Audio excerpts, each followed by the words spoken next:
All right. Good morning, 1 Million Cups Ocala. My name is Aiden White Pfeiffer, and my brother Max and I founded Florida Sustainable in June of 22, and we farm crickets for human consumption.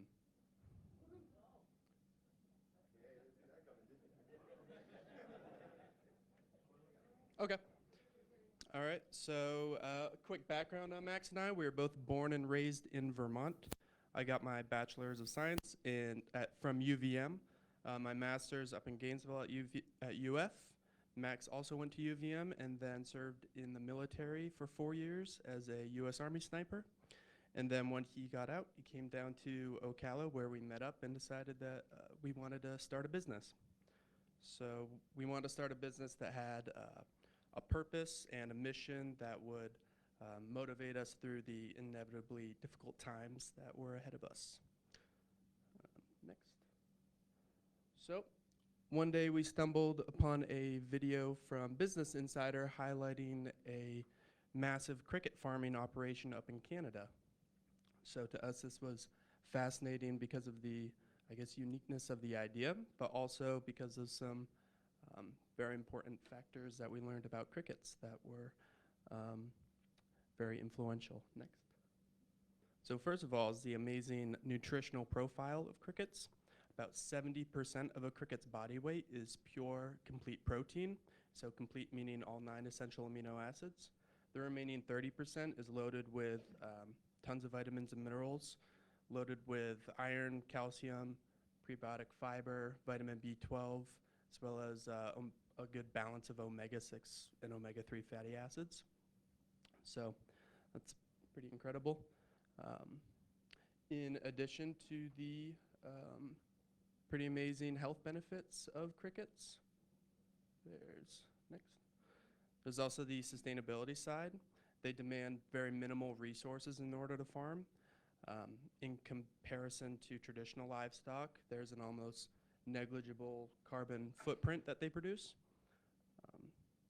In addition to that, thanks to their efficient energy conversion, as primary consumers, they're very low down on the food chain.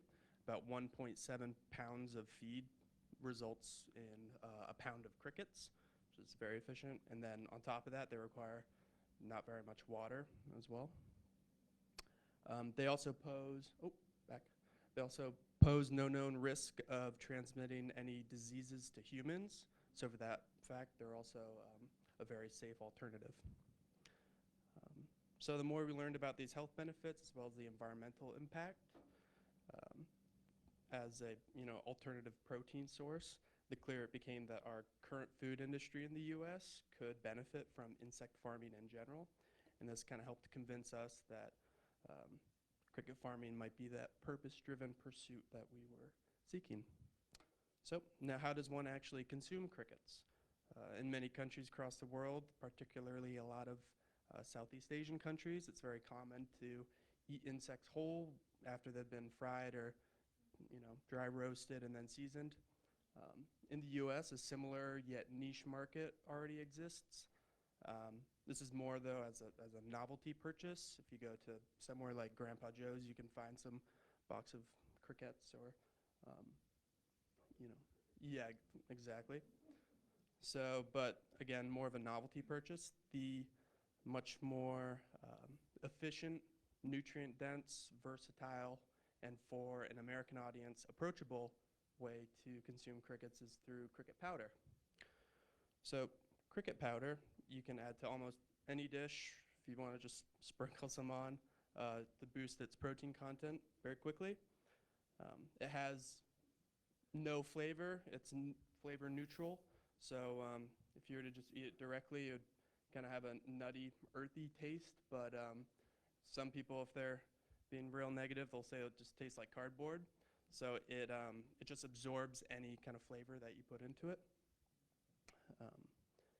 The powder bakes very well when it's spliced with flour, so producing any baked goods like cakes, brownies, bread, pasta, or any dry mixes is very suitable. So in order to produce about a pound of cricket powder, you're going to need 3,000 to 4,000 crickets. to be dehydrated and ground into a fine powder. So that's a ton of crickets. And to produce that cricket powder at a competitive price, we kind of realized that we would need a very large industrial farming operation. And this, in conjunction with the fact that Max and I had zero experience farming anything before, next slide, meant that we were going to have to start small with the farming and kind of learn the ropes as we went, as we shifted our focus to developing our own brand of products made with cricket powder. So in addition to this being a much more viable route to revenue, much more viable route to revenue, we kind of would use the opportunity to gauge the demand in the US for this alternative protein source, whether or not people would be interested in cricket products, as well as one day hopefully we'd be able to source our own crickets for our products, and which would warrant the expansion of our farm progressively over time. So we pitched the idea to family friends who shared our enthusiasm for the whole venture, and they agreed to invest in our startup, for which we're extremely grateful and very lucky. Next one. Now, if we didn't know much about cricket farming at this point, my brother and I knew even less about making edible food.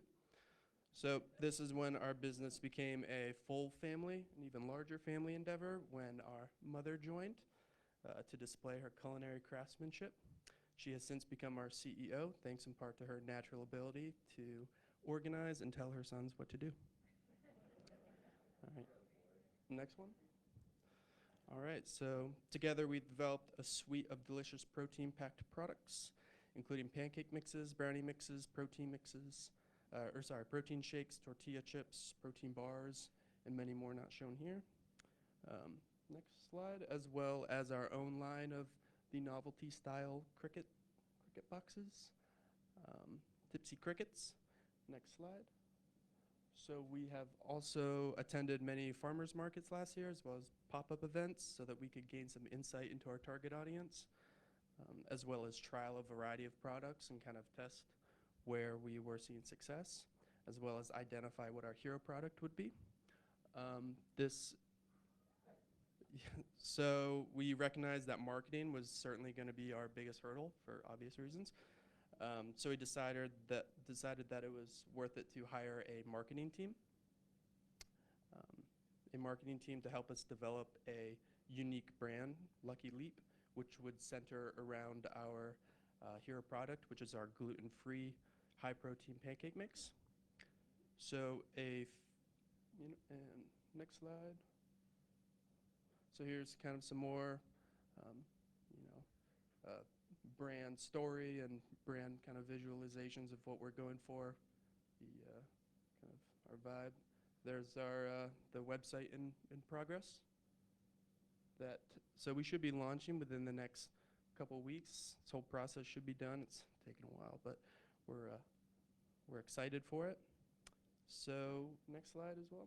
So moving forward, we're going to continue growing the farming operation. There's a lot of learning hurdles for sure. We are kind of trying to scale up and source our own feed, our own organic feed, and do a lot of different things. But our biggest challenge, which we are most focused on at the moment, is on the product side, and it will be getting the shelf space in the appropriate stores once we go forward with our Lucky Leap brand. So we recognize that growing brand awareness is going to be very difficult. Ocala is not the most ideal location to interact with our target audience in person.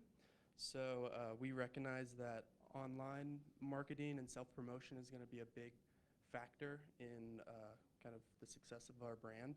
So we also are very aware it's easy to be cost ineffective in this area. So we were hoping to maybe pick the brain of someone who has experience bringing a packaged food product to market with some success. So hopefully that we can avoid some of the very common mistakes. Next slide. The 1 Million Cups community could also help by, I guess, first giving us a follow on our different social media platforms. That's where we'll be posting our once we release our brand then all of the launch info is going to be there. So yeah, thank you very much. Very cool.